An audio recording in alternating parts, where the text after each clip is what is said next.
Morning, mao ni ang sitwasyon karon diri sa Butong, Argao, Tanawa. Sayo sa kabuntagon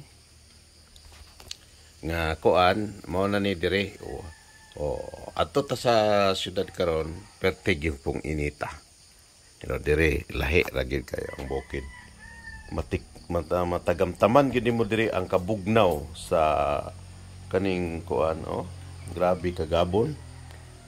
Buntag sayo nag-aso na diri sa karon wala ron si mama diri kay tuwa sa syudad. Kwaon siguro nako siya karon mga ugma mo balik po ko Glorious kay nagkutoyo. So mao na siya diri ang sitwasyon karon diri sa bukid.